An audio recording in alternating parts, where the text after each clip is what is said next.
बहुत अच्छा व्याख्यान किया आपके सामने। वास्तव में जितने झगड़े होते हैं वो कठोर बाड़ी से होते हैं, और जिस घर में कठोर बाड़ी है तो वहां सुहा है ही नहीं। और साधारण लोगों की तो बात क्या। अब याद करो, द्रौपदी ने दुर्योधन को क्या बोला? क्या बोला? बोलो। हाँ, तो ये सुहा है क्या? ये सुंदर है बोलना? जब द्रौपदी जैसी सुहा भूल गई तो परिणाम क्या हुआ? बोलो। इतना बड़ा महाभारत खड़ा किस बात पर हुआ? सुहा भूल जाने के कारण। अगर उसे सुहा याद रहता, दुनिया में बहुत बड़े बड़े यज्ञ किए गए वहां, लेकिन सुहा भूल गई। बहुत बड़ी यज्ञ करने के बाद भी कोई सुहा भूल जाए तो क्या होगा? द्रौपदी सुहा भूल गई, तो सुहा भूल जाने के कारण इतना बड़ा महाभारत खड़ा हो गया। जब भगवान राम पंचवटी में मारीच के पीछे गए धनुष बाण लेकर के, उसके बाढ़ मारा तो उसने राम की आवाज बनाई। आज भी ऐसे लोग हैं, मोदी जी की आवाज में बोलते हैं, अखिलेश जी की आवाज में बोलते हैं, ऐसे लोग हैं अभी। तो पहले भी ऐसे ही रहे होंगे जो किसी की आवाज निकाल लेते हैं। तो वह मारीच जो है राम की आवाज बना करके बोलता है, हा लक्ष्मण, हा लक्ष्मण, हा लक्ष्मण। तो माता जानकी क्या कहते हैं? देखो तुम्हारे भाई पर कोई मुसीबत है। लक्ष्मण ने कहा मेरे भाई पर कोई मुसीबत हो ही नहीं सकती। बोले नहीं, देखो उनका मेरे भाई पे कोई मुसीबत आ ही नहीं सकती, मुझे अपने भाई पर बहुत भरोसा है। तो सीता जी ने क्या बोला लक्ष्मण को? मुझे लगता है कि तुम भी भरत से मिले हुए लगते हो, हैं? तुम भी उनसे मिले हुए हो, सोचते हो ये यहाँ मरे और हमारा निष्कंटक राज हो जाए। जैसे तुम्हारी माँ की भावना, वैसे तुम भी लगता है भरत से ही मिले हो।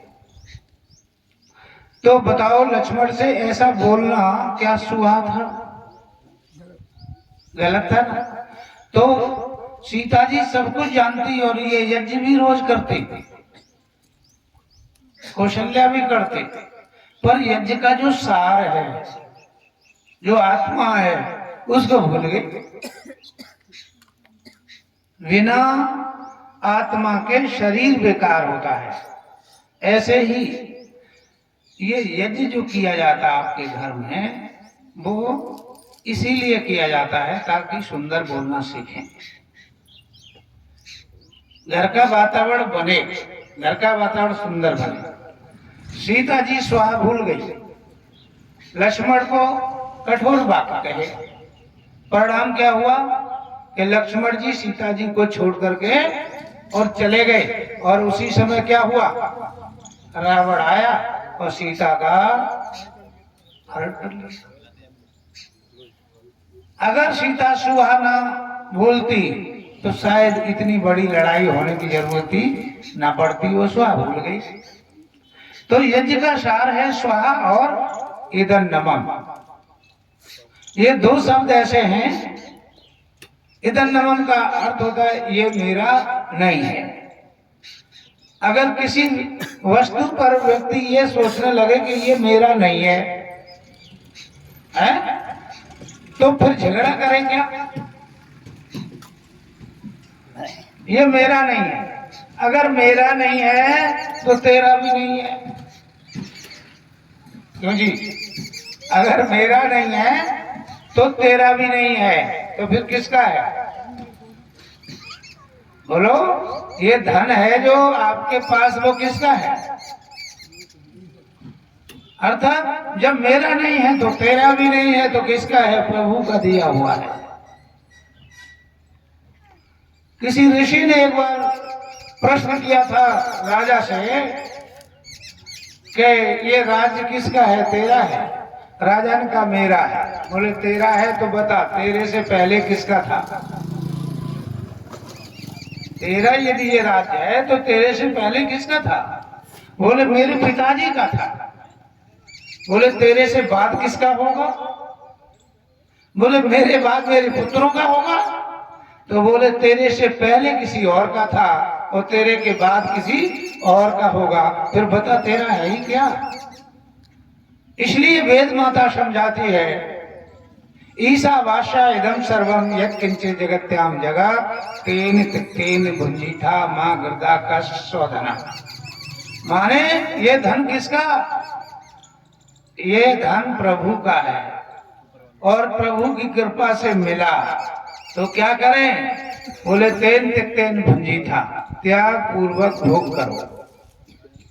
त्याग पूर्वक माने समर्पण का भाव। तो जो इदं नमम और स्वाहा इन दो को पकड़ लेता है उस घर में स्वर्ग आ जाता है। स्वर्ग जो है कहां पर होता है? इसके लिए वेद माता ने बताया कि स्वर्गम लोकम अवनो नयासी यत्र समझाया पुत्र श्यामा। वेद का मंत्र कहता है स्वर्गम लोकम अवनो नयासी यत्र श्यामा पुत्र श्यामा। माने पत्नी के साथ और बच्चों के साथ घर में रहना ही स्वर्ग होता है। तुलसीदास ने दूसरी बात कही, वो कह रहे नाना ग्रह जंजाला। ये गृहस्थी में तो नाना प्रकार का जंजाल होता है, लेकिन वेद माता कहती नहीं जी, पत्नी के साथ बच्चों के साथ घर में रहना ही स्वर्ग होता है। अब किसकी बात सही है? एक वेद की और एक लवेद की है ना? तो वेद की ठीक है कि लवेद की, इसका पता करें। तो इसका प्रैक्टिकल कर। तो वेद ने कहा दुनिया में